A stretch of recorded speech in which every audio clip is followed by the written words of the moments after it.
Well, shall I make a start then? Yeah.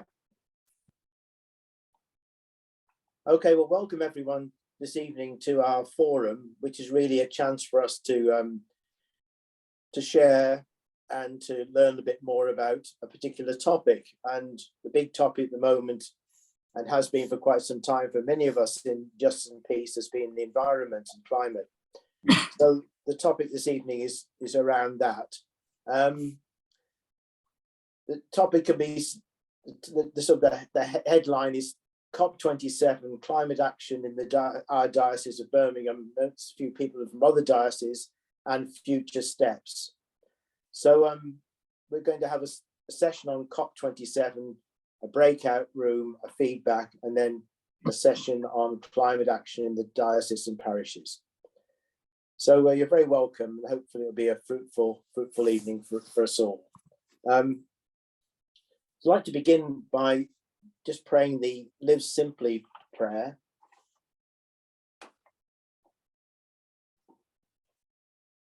In the name of the Father, and of the Son, and of the Holy Spirit. Amen. Amen. Compassionate and loving God, you created the world for us all to share, a world of beauty and plenty, creating us a desire to live simply so that our lives may reflect your generosity. Creator God, you gave us responsibility for the earth, a world of riches and delight, creating us a desire to live sustainably, so that those who follow after us may enjoy the fruits of your creation. God of peace and justice, you give us the capacity to change, to bring about a world that mirrors your wisdom, creating us a desire to act in solidarity, so that the pillars of injustice crumble and that those now crushed are set free. Amen.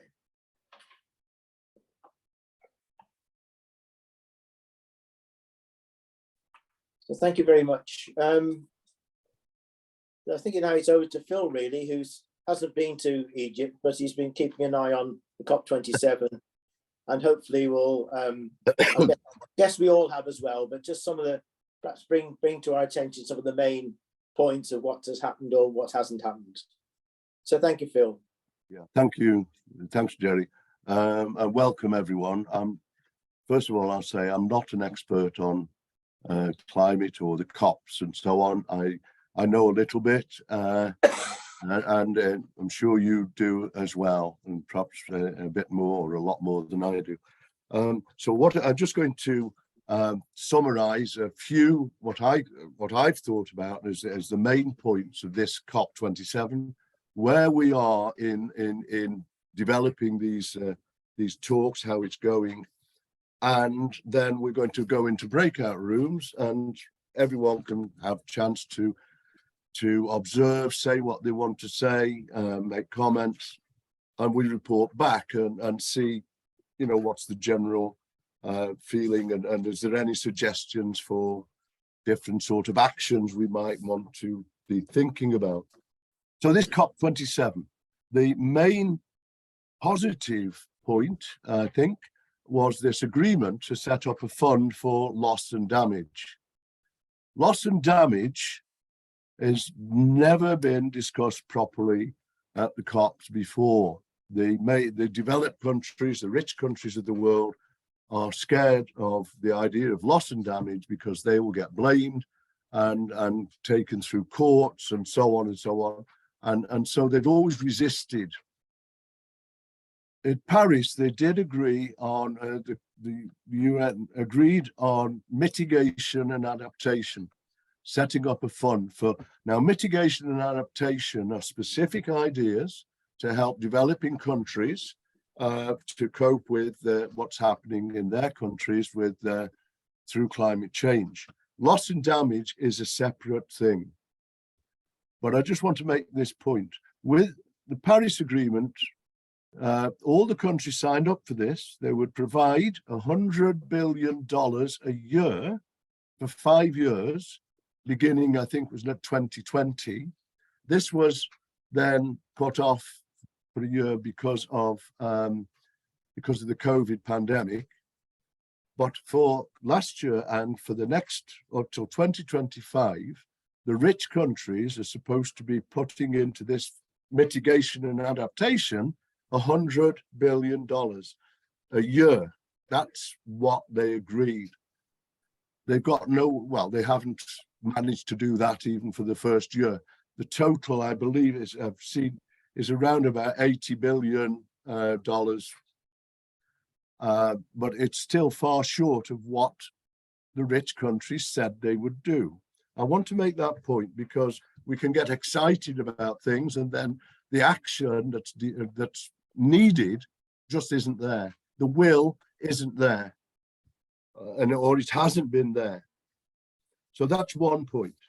So loss and damage, yeah, we've got a fund or agreement on setting up a fund.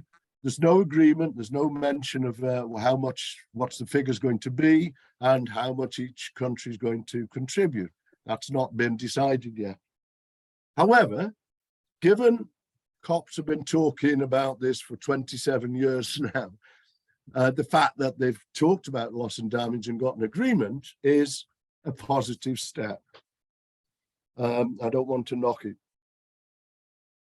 Some other things that didn't happen, they've been mentioning in discussions now, specifically fossil fuels, which wasn't in the discussion generally before. They've been discussing coal last year and this year. India put forward a resolution to phase down the use of fossil fuel, to phase down fossil fuel emissions. And this was rather hopeful. And of course, this was rejected. So no agreements have been made on any of those, keeping 1.5 as the target. That these targets are really important. At Paris, the wording was keeping emissions below 2 degrees, aiming for 1.5. The science is now saying 2 degrees is disaster, or even worse disaster than it is now. We've got to try and keep this 1.5 alive, and I'm afraid that's really, I think the Secretary General said it's on life support. So the other thing, the nationally determined contributions, this language, NDCs, each country was supposed to come along with improved plans for reducing their emissions, and not all the countries have done that. If we add up the NDCs at the moment, that will lead to warming of over 3 degrees by the end of the century. These are the figures from the UN. So, that's current emissions. If we carry on, I think really, if we carry on, we're in a lot of trouble. We've got to take stronger action, and very quickly. So that's a sort of overview of where we are with COP27. It hasn't produced what a lot of people were hoping for. Okay, that's my input. We can talk about the positives, negatives, and what's your reaction? How do you see things? Have you got any ideas or suggestions of things we might be able to do? Thank you. From each different group. How many groups were there, Janet? 4. 4 groups. Right. Would somebody like to try and summarize any main points that you've just been talking about? Anything that struck you? Please, somebody. I don't know the group numbers, it doesn't matter. I didn't see a group number, but there were 3 of us in ours. I was with Stephen and Mark. Obviously missed the COP27 bit, but we started by introducing ourselves, saying where we were from and what was going on in our respective parishes. And Stephen's trying to get some refurbishment done for his parish hall. Mark has some knowledge of that with various grants, so that could be useful information to be passed on. We discussed Live Simply experiences, but that was about it. So my apologies, I went on the wrong topic to begin with. Typical. Thanks, Chris. I had three delightful ladies with me, Phil, and we ended up talking about films. Actually, one of us was a teacher, but a lot of people have seen The Letter and similar films, and just perhaps I was saying, you know, it does bring quite vividly this loss thing, you know, and damage that's taking place. And perhaps that's a good, you know, if you can actually see it in the lives of these people, it makes it become very real, really. But that was the main thing. But actually, and it was really about how do we, the topic we'll probably be talking about later, how can we do something, you know, at the local level about coming together and taking some action and supporting one another.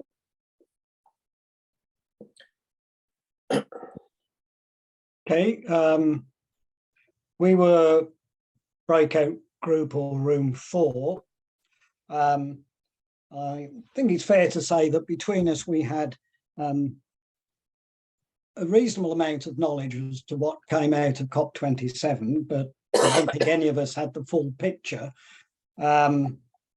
We concentrated on our responses to COP27, which is essentially what I thought the first half of this evening was about. And I think attempting to summarize it in a matter of seconds almost, we come down to about 6 or 7 points. One of those was about urgency. There wasn't a strong sense of urgency being picked up at COP27, and in particular the need to keep the 1.5 degree endeavour that should now be a target, and to keep that alive, as it were. Another point that was made was just how important mitigation is. And by mitigation, we mean here actually combating climate change, reducing, removing, ceasing, he said radically, greenhouse gas emissions. Yes, loss and damage is important, but the focus needs to be on mitigation, because otherwise you are, as one other member of the group said, you are treating the symptoms to an extent, whereas you need to concentrate on the cause. There was a feeling, I think, that the target of COP27 was about climate finance, that loss and damage was the main topic, and it was suggested that perhaps the intense campaigning in advance by various groups, NGOs and the like, no doubt, on the issue of loss and damage might have perhaps enabled, rightly or otherwise, the focus to shift a little bit, or perhaps too much, away from mitigation. As a result, as one person suggested, the loss and damage topic was, in a manner of speaking, forced onto the conference by the intense lobbying in advance. Overall, I think we were, as no doubt everybody listening this evening was, we were disappointed with the outcome overall, and in particular, the lack of action to combat climate change. And it's apparent from what you said, Phil, there about they couldn't even agree to phase down fossil fuel emissions, let alone phase out. So, which was, in a manner of speaking, a worse replay than the same point at Glasgow last year. Thanks, Jim. The group I was in, there were 5 of us. If I miss something out, please check. Please tell me afterwards. But this idea that Jim just said, disappointed, this came up a couple of times. We were disappointed at the outcome didn't match our hopes at the beginning of it. We were talking about,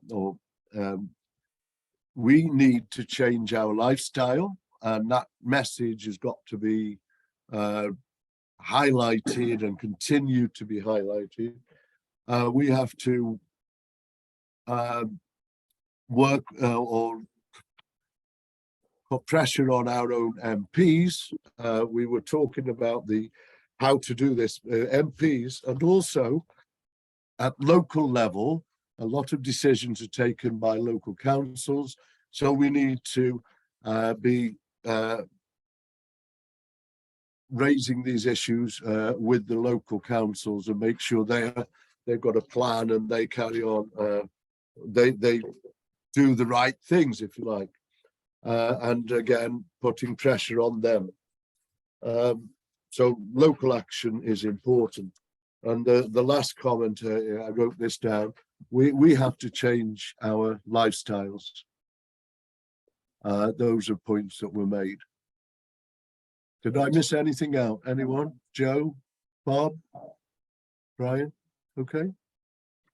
Barbara? No, seems all right. Okay, thank you.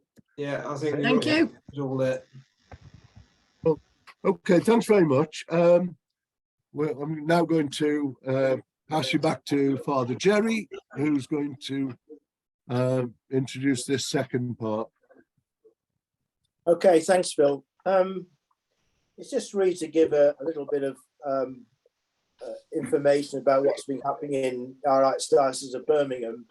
We have a climate action group, which is, I think, about 15 people from various areas of the diocese, mainly lay people, actually, but people from the administration, people from the schools, people from the parishes, some young people involved with the youth.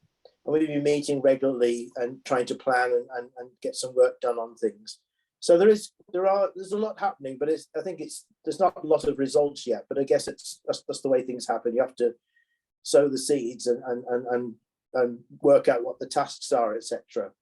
So there's a whole lot of things. I mean, it's very hard to have a general overview of everything because it's all in little bits. Naturally. One of the first actions was the disinvestment, which was suggested by that policy. Remember that the Justice and Peace Commission laboured over about 3 or 4 years ago, which was the beginning in some ways. But at the level of the trustees of the diocese, they were very keen to learn about that and to take action. So that has happened quite a while ago, 2 years or so.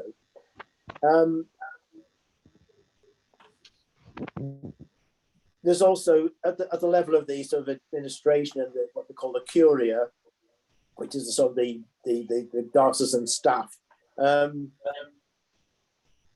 There's been the property team are looking at issues to do with energy use, carbon footprint, and things like that, which Mark knows a lot about. But trying to first of all, trying to get a baseline for energy use, for each parish, what are we using? We probably just in the past we've just you used the energy and paid the bills and probably didn't question them too much.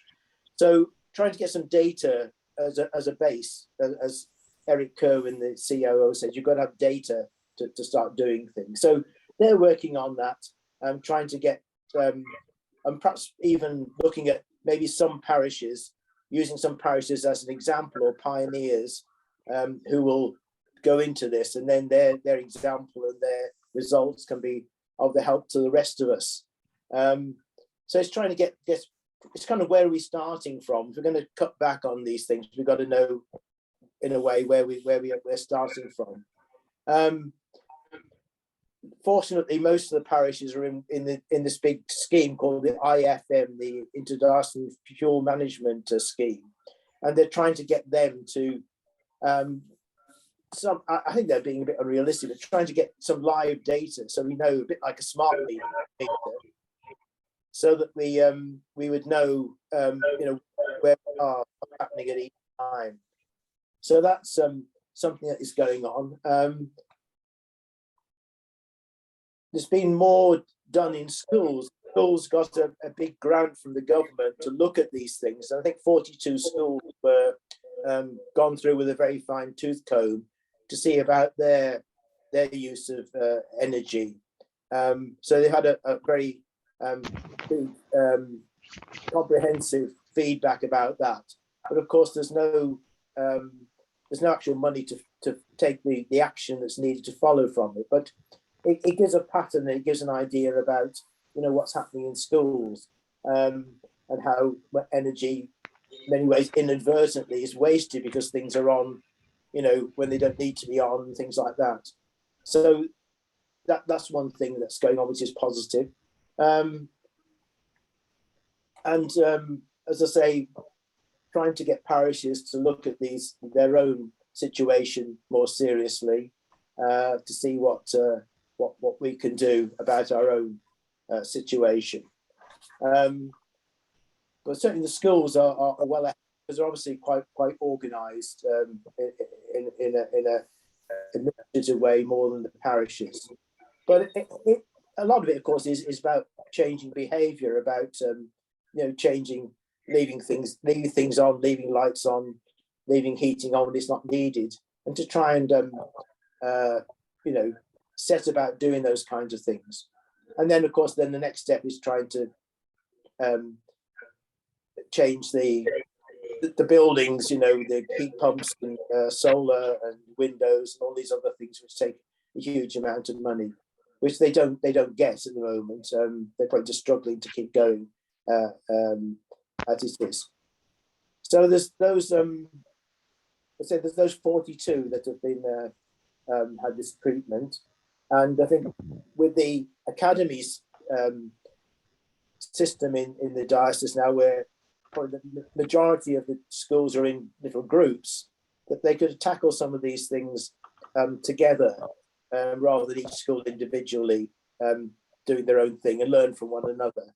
I know one of the MACs, they're called, has had a conference, an eco conference, and especially in the secondary schools, the pupils themselves, especially the older pupils, do get very engaged in a very practical way about recycling and practices, and questioning, the way school does things, waste and things like that. So there's a lot of very good stuff going on there.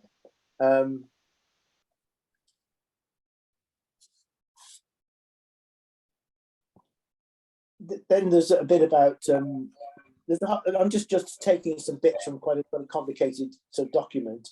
Then it's about this, the next topic at our last meeting was adoption of simple lifestyles. So again, that's connecting into to live simply, and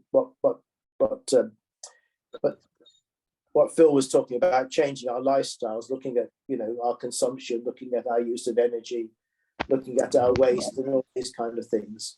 So to try and encourage this kind of looking at things in the parishes,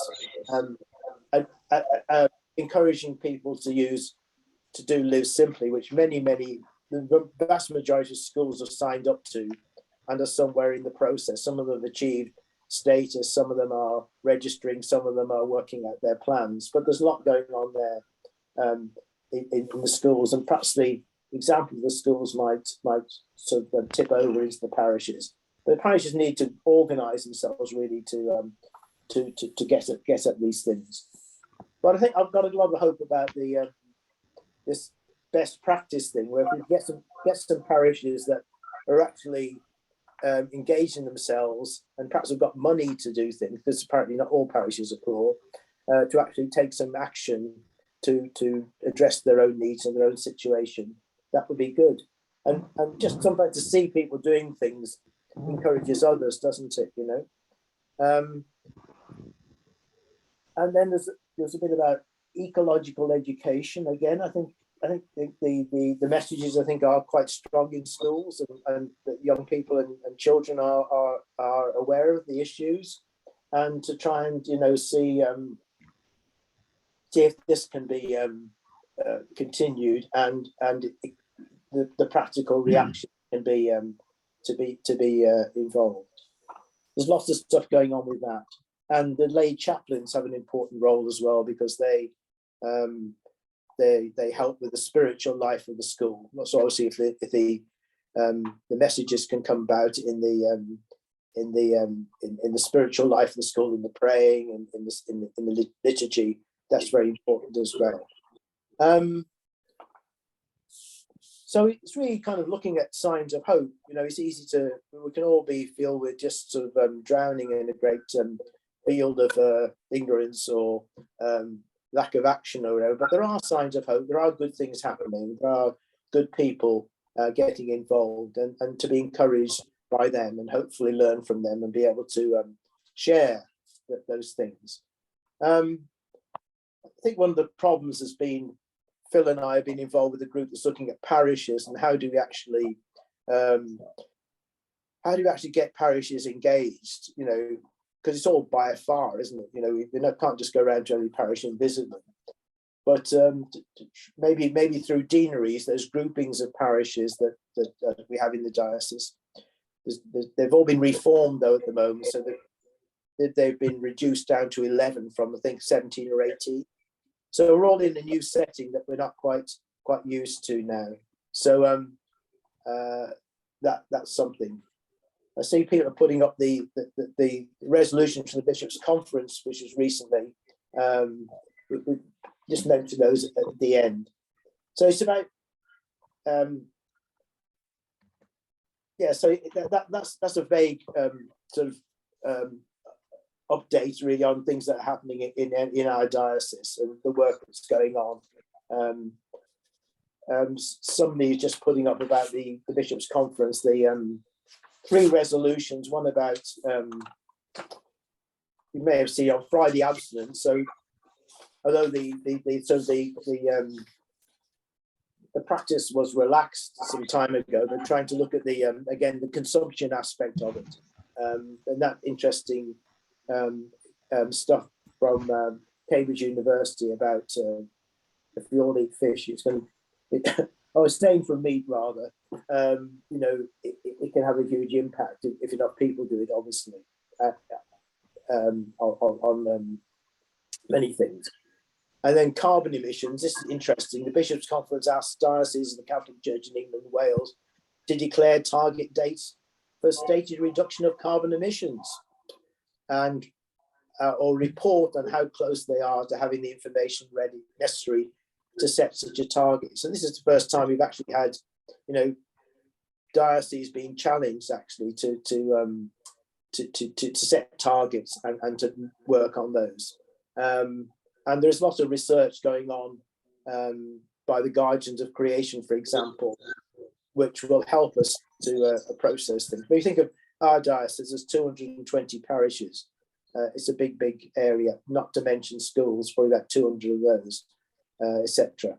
So they're going to be reporting on that regularly at their assemblies. They have an assembly in the spring and in the autumn. So it's certainly getting into the bloodstream. And then again, commending the Live Simply Award as a practical way of making a beginning on that in schools and parishes, to try and do that, to focus on solidarity and subsidiarity, sustainability, how we live in harmony with creation. And then it's also asking, another interesting bit was asking Dr. Carmody Gray, who you may know of, to speak to the bishops about her. She's been doing a lot of work from Durham University on environment, and she on the theological and spiritual aspects of it. So she's being enlisted to help to inspire our bishops. So I think that's, if anybody's got any questions or anything to add, that would be good. But I think that's really all I want to say just at the minute. Lost my papers again.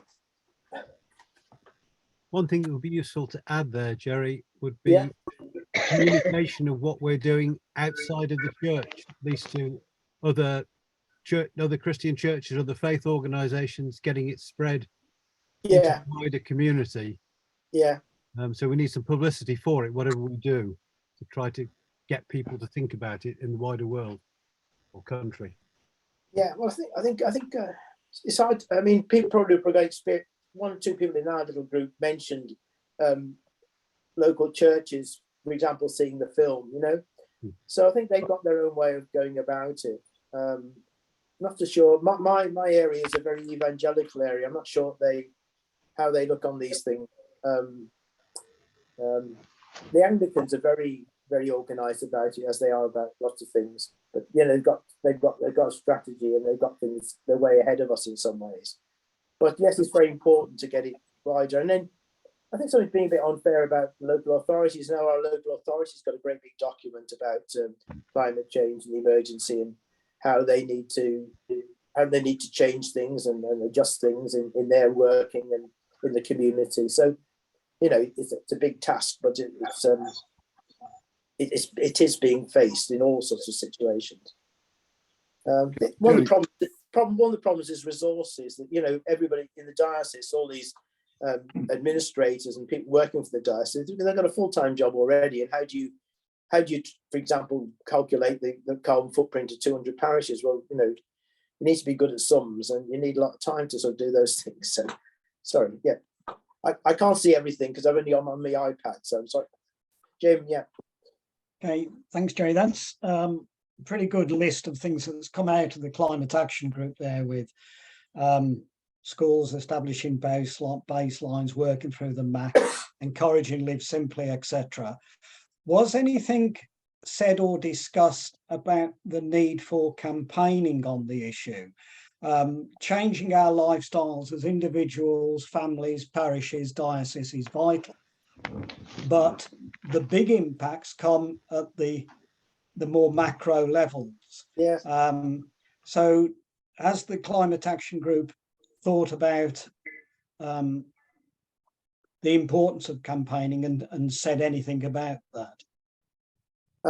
Not really. I think it's more focusing on our own situation at the moment, actually, but it is very important. And it should be, you know.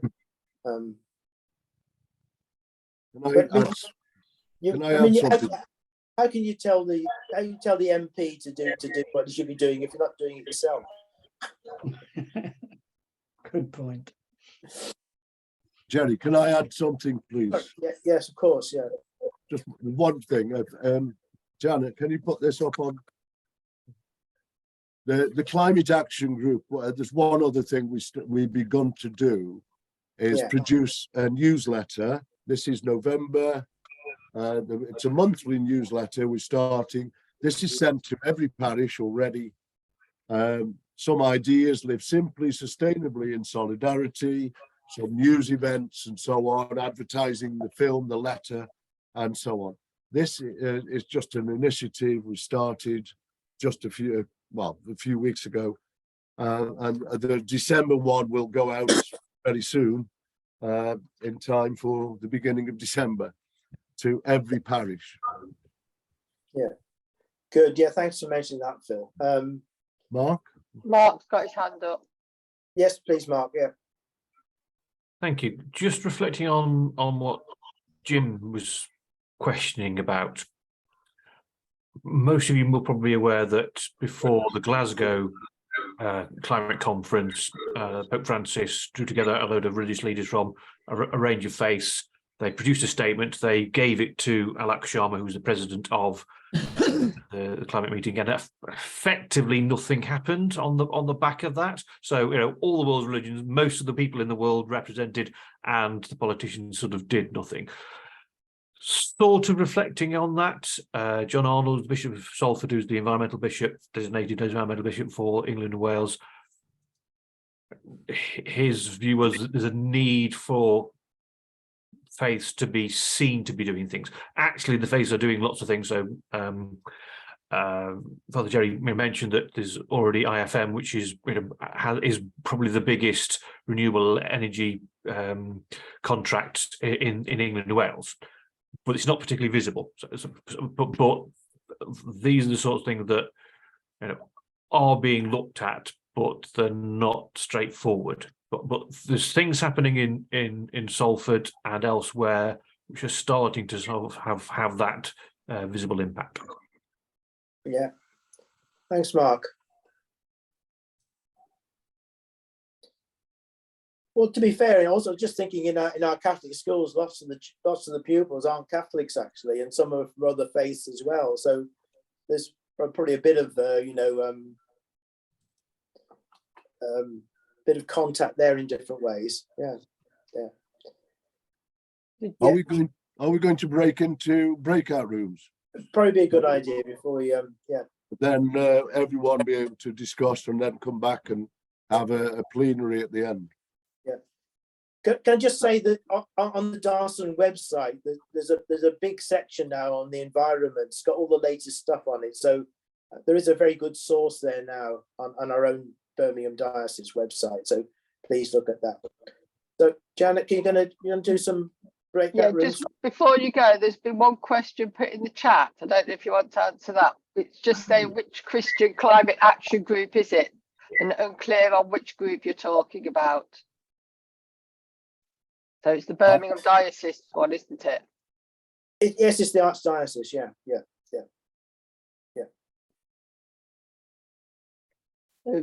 Before we come to feedback from the breakout rooms, there was a question asked in the chat beforehand about the newsletter that Phil held up.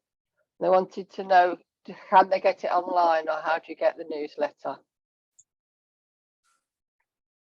The answer is it was sent to every parish from the Diocesan Communications Department. I don't know whether we're putting it online or not, but I'll tell you what, I will check, and if Caroline can put it online on the website, then we'll get it on the website. That's a good point. Or send it to Janet. Janet can send it to everyone on the mailing list if you get her a copy, Phil. I can do that. Yeah. I think it may be on the website. I've seen it somewhere, Phil. I can't be 100% certain, but I think it may well be on there already. I think. Yeah.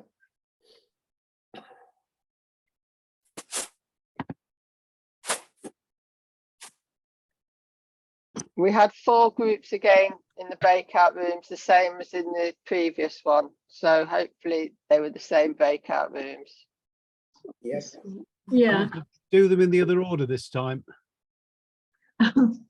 Well, that means I start, I guess, as number 4. Essentially what we concentrated on was the need for action at parish level, and acting at that level, taking action at that level is very, very important. We've mentioned about lifestyle issues. Well, the church is made up of all of us, and if all of us didn't just stop eating meat on Fridays, but did a lot more besides, just think of the impact that would have. However, not all parishes by any means are, as it were, on board with the issue, and getting that across is very difficult. That was referred to by a couple of people in our group, and it's one with which I can personally relate as well.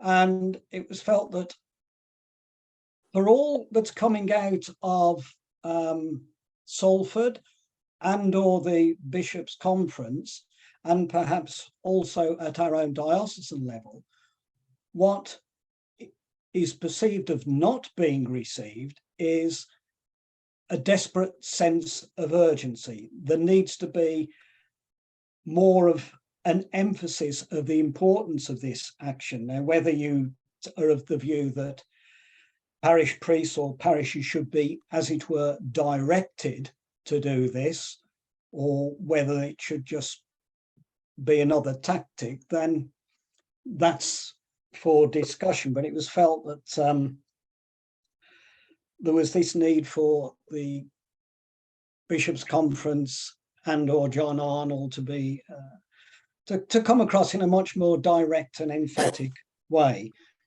But it was also pointed out that it's a responsibility of the laity as well. Now, the years I've been involved in these sorts of things, and everybody else I've met, they've all got a legion of stories about the success or otherwise of trying to engage with their PP at parish level.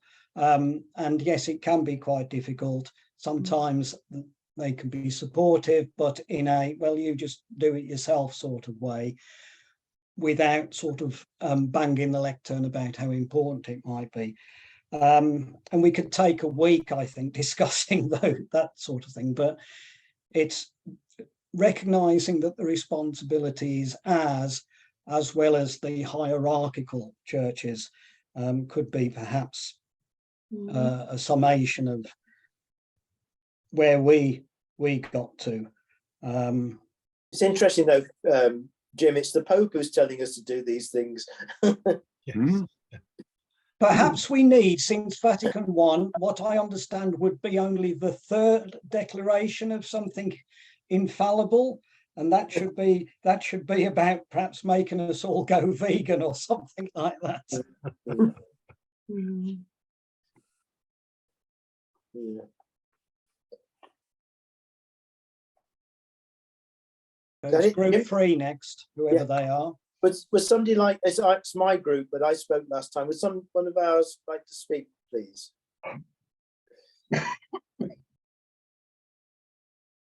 Group 3. I don't mind if I just couldn't find my unmute button. So there was a few bits and bobs that we were talking about. I suppose I can recall the ones that apply to the schools the best. They're the ones I sort of like made a note on, really. And I loved what Father Jerry was talking about, working with I think it was Father Jerry, sorry, was talking about with the eco conference of the academies, you know, and sort of like getting all of those academies working together.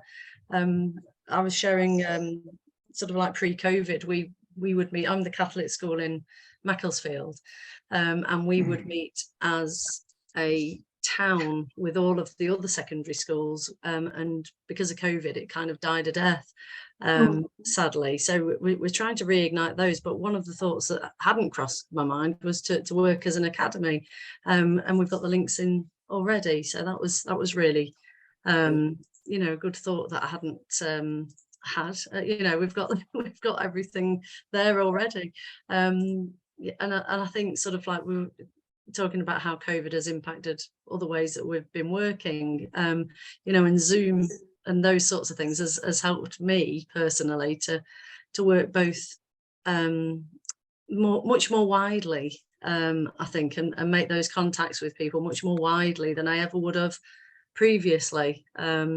You know, because we were talking about on a parish level, I think Father Jerry was referring to how the screening, you know, it was sort of like 8 people and what did we do with the information afterwards kind of thing. You know, 8 people who went, but you know, it's sort of like how we can reach wider. I'm sure there's all the things that we talked about. I forget exactly, sorry. It's fine. Thank you. Right. You shared my wisdom with them all anyway. He did make a brilliant quote. What was it? Imagine how you can do things differently and then work out a way to do it. That's going to be my takeaway from this. No, I was reading that Rob Hopkins book, if anybody knows about it, so it's not an original thought. No.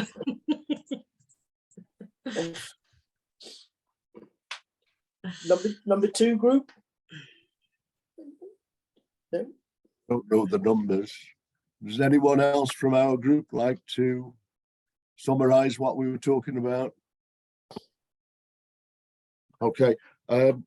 Joe in Stafford told us about a very I got quite moved by this. Is it the Friends of Faith group you called it? Yeah, Phil. It's Stafford Friends of Faith, and we had you just talk about it again. Yeah, we had a tree planting ceremony with which we had a group from a whole variety of faith communities, from Mormons, Baha'is, Jews, Hindus, Sikhs, and we all came together and did a tree planting, and it were apple trees in a community park, and it was quite good because we had a local brownie group who helped us plant them, so it was a real coming together of a community.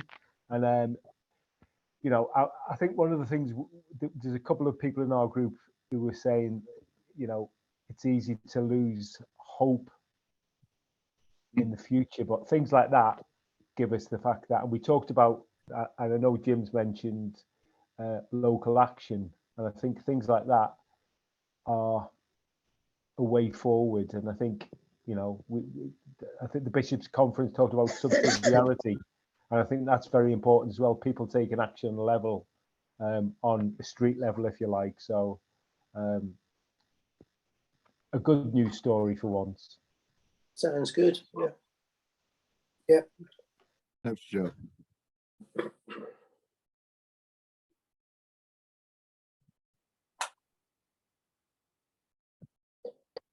I think people in our group mentioned the letter, showing the letter as a springboard for getting people engaged. That was one specific suggestion. There was similarly a sense of the need for urgency. But I was hoping that we would be talking more about how we could engage at parish level, because I've come from a very active parish to a non-active parish. But even the active parish, you're only talking about a small number of people who are working their cotton socks off. And you wonder very often, if you're in a group like that, are you having any impact on the parish at all sometimes?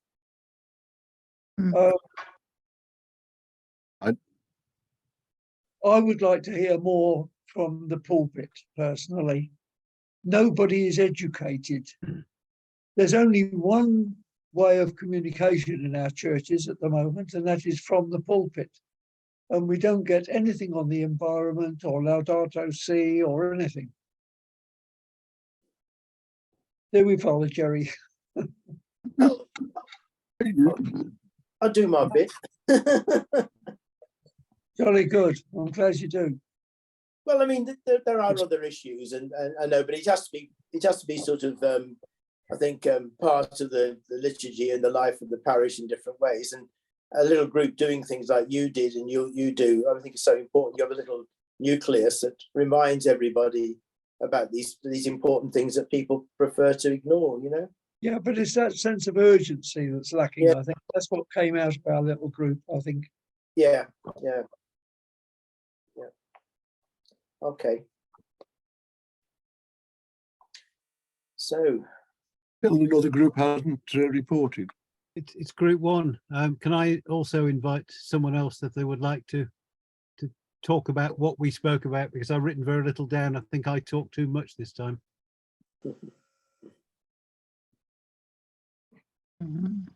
Volunteer. Yeah. I vote for you, Chris. So I wrote nothing. Thank you, Mark. We've What a certainly got vote. different situations within the group, with one parish, Lawrence Parish, just starting out on Live Simply, whereas Stephen's parish is trying to get involved with doing something for the buildings, so tackling totally different things, but people wanting guidance or even instruction from the diocese, because we get something consistent coming out through the deaneries to the churches. We've got a chance of getting something done, because if they're all being asked to do the same things, we've got a chance of measuring it and seeing how it's going. I would certainly echo the last bit. We don't have to hear about the scripture of the day or the week every time. Once a month, we could have something totally different. It would be radical, Jerry, wouldn't it? Well, there are different ways of communicating these things. But people don't come to other meetings. They come to church on Sunday. And I know, but yeah. You could have an hour-long sermon every week if you wanted. I don't want an hour. I want an appropriate 7 or 8 minutes. But yeah, okay. Sorry to interrupt. I tried to put ideas into the parish newsletter, and the priest will sort of read out from the pulpit at the end of the mass, just drawing attention to. But that's about the best I can do at the moment. And posters everywhere. Yeah, quite. Yeah. Need a communication strategy. Yeah, but you know, when you do ask a priest to make an announcement, and he gets hold of a piece of paper and he says, "I've been asked to announce that," it means, you know, it's counterproductive. Yeah. We want a priest who will encourage people to take notice of that particular announcement and own it. Why not ask to give the announcement yourself? Yeah, I sometimes ask the big person who's noticing this to say it themselves. Yeah. Well, recently we had a Catholic fast day, and we said, "Can we please make an announcement after Mass about the fast day next week?" And the priest said, "No, I'll do it." And at the meeting, I said, "Are we going to tell him what we want said?" And everybody was frightened of that, so it didn't happen. Yeah. But when he made the announcement, it was awful. Right. It was minimalistic, no good at all. Okay, so could anyone think of any ideas? Chris has just said we want instruction from the diocese, or parishes want it. I think it was Chris who said it. It doesn't matter. Yeah. What form of instruction from the diocese? I mean, we've got a climate action group, and I'm quite sure we can persuade the climate action group to say we want to do a bit more in contacting all the clergy. But how do we do that? I mean, if we did that, you know, to convey this urgency, I'm sitting here and I can in a minute I'll let go and tell you a little bit about urgency and why it is urgent.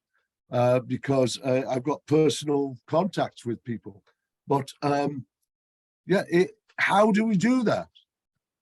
Can anyone come up with a suggestion? Yeah, Jim.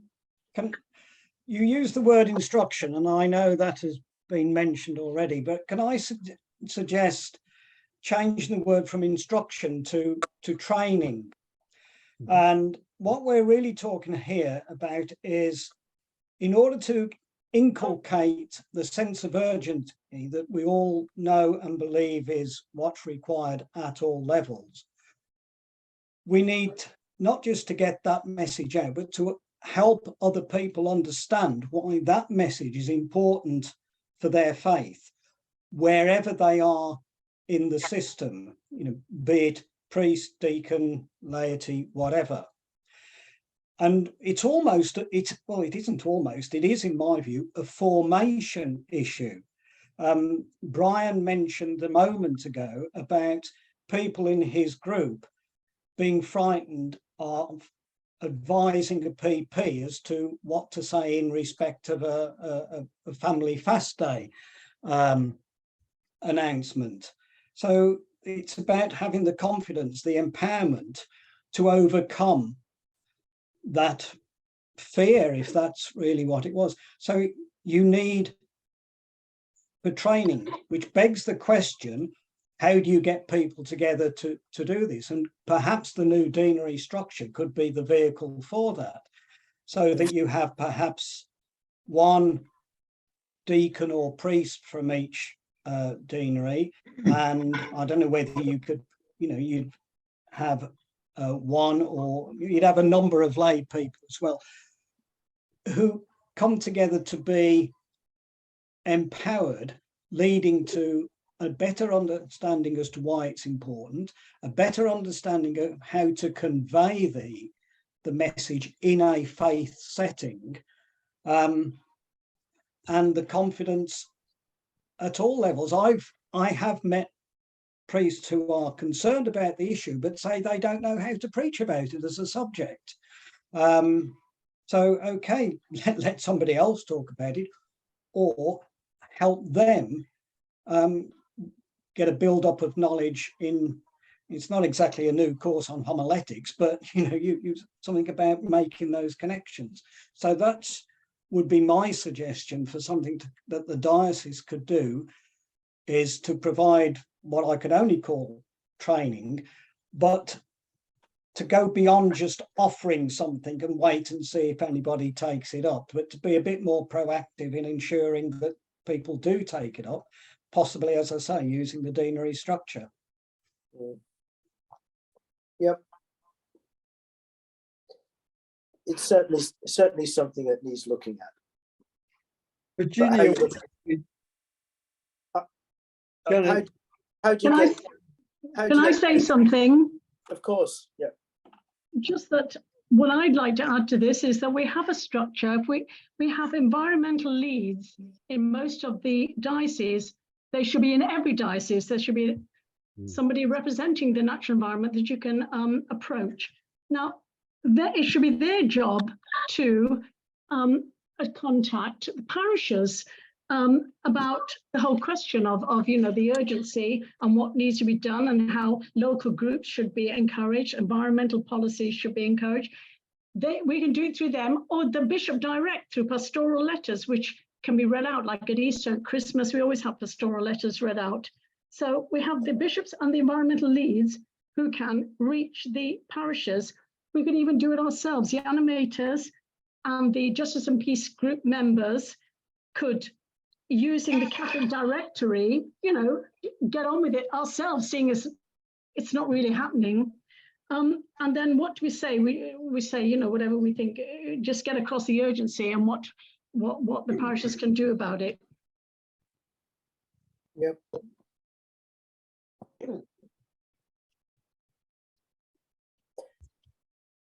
I'm muted.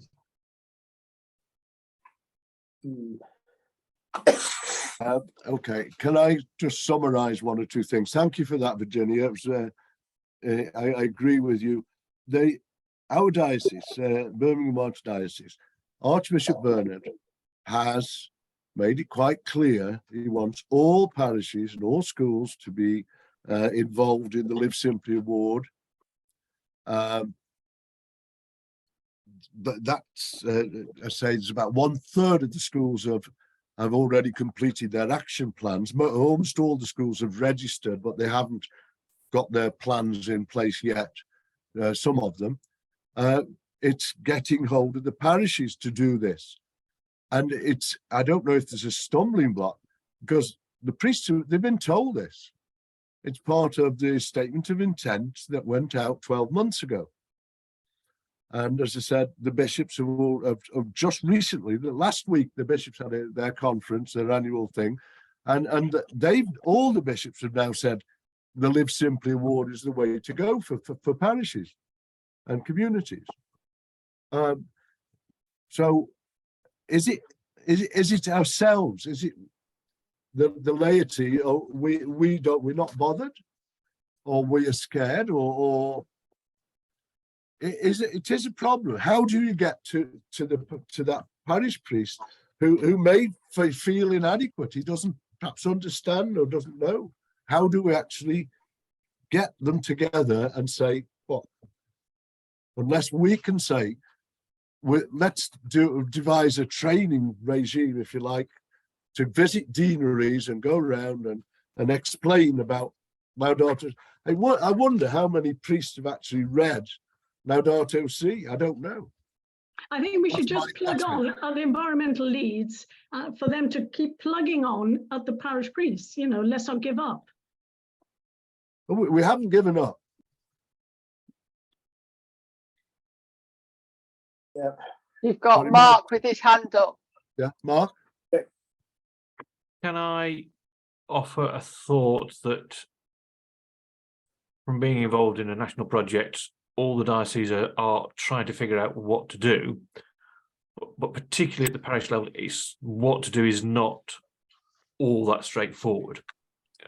And even with Salford having given that some quite significant focus for the last 12 months, exactly what to do at a parish level isn't straightforward. So if there isn't, if a priest can't, there isn't a one-stop shop for a priest to go to get all the things done practically, there's possibly some, and priests are busy enough that they're going to need something like that for them to then start preaching about what parishioners should be doing. Might feel sort of quite uncomfortable. So it isn't. I don't think it's just training. There's an element of dioceses are doing their best to work towards what needs to happen, but it isn't all in place in straightforward, simple terms yet. Mark, I don't think we want priests to preach in the pulpit telling people what they should be doing. Right. That wasn't what I was getting at. But I think that we need priests to tell their congregations why we should be concerned as Christians. Why, the why of it. When people understand the situation, they will work out for themselves what they're going to do. They'll be more engaged in doing something, but they don't get the why. The priests just need to set up environment groups. The priests don't need to do anything. They just need to encourage, local parishioners to set up a group. The group will do the rest. Yeah. I think this has got to come from the ground up, it's got to come from the people. The priests, they will, as you know, they'll support it or they'll take more active interest or whatever. But if the people have got to, the parishioners have got to really show that it's important. But the people need some leadership. We've got a lady with a hand up. That's Thank you. Did somebody say that we have a green lead in the parishes already? Should we have? Diocese. I don't think so. In is it the diocese? Diocese, yeah. Right. Okay. How would we find who that person is? Give me your email address and I'll send you a list. Thank you. I'll pop it in the chat. It's Father Jerry in our diocese. Own up, Jerry. Own up, Jerry. I must confess, I'm the environmental lead because I couldn't get anybody else. So I think I'm in the Shrewsbury part of the Archdiocese, though. Well, I know I'm in the Shrewsbury part of the Archdiocese. Well, every diocese has got somebody, but most of them aren't priests in this group. The vast majority are not priests. Some of them are officials who work for the diocese. Some are whatever, but they're not priests. There's only 2 or 3 priests in here actually. Yeah. But we're just meant to be a link between what's happening at the national level and what's happening at the diocesan level. Yeah. And we're trying to learn from what other people are doing and sharing information and sharing experiences so that it can be. That's the idea. Go, darling, you go. Sorry. So I can't see all the screens. I've only got 3 screens. Thank you. Okay, thanks. It's now 8:30. I think it's. Sorry, Janet. Can I'm just on the chat. There's a couple of questions that I think we can answer fairly easily. Okay. We're talking first of all about Birmingham Archdiocese because 1 or 2 people are from other areas. Last year, the Archdiocese, the Archbishop and the trustees produced this statement of what they called the statement of intent. We'd worked on what's called an environmental policy. They just changed the title, but most of what we had prepared went into this statement of intent. So this is from the Archbishop, and in order to carry that out, they've set up a climate action group. And Father Jerry and myself are on that climate action group, and Jerry was talking about some of the things we've been doing. The properties, the schools, the parishes, all involved at different levels. And so that's where we're at now. We've been going for less than a year, and you know, we have made some progress. Maybe not enough, but you know, we're learning. And this is one reason why we're here listening to, hopefully listening to other ideas. So I hope that answers the questions that are there. Okay.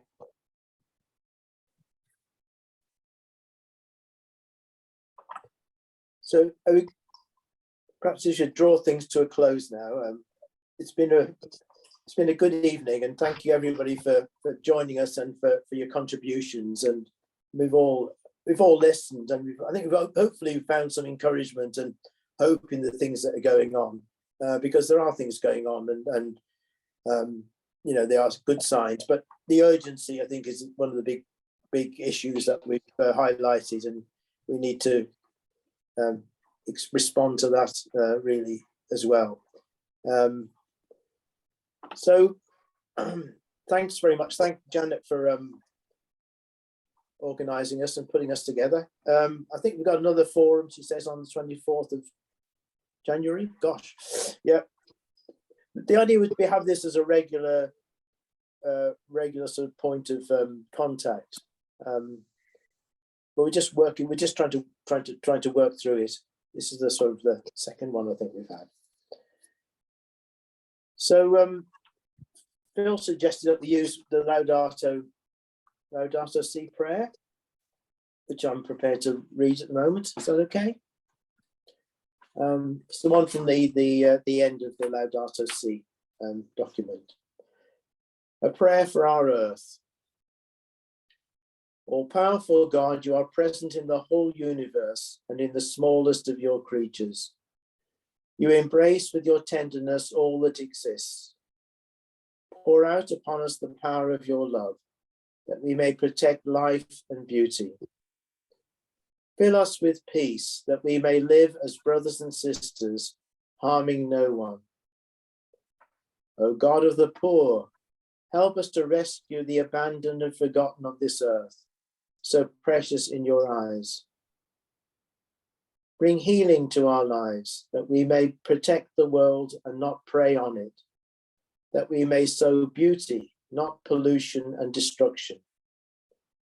Touch the hearts of those who look only for gain at the expense of the poor and the earth. Teach us to discover the worth of each thing, to be filled with awe and contemplation, to recognize that we are profoundly united with every creature as we journey towards your infinite light. We thank you for being with us each day. Encourage us, we pray, in our struggle for justice, love, and peace. Amen.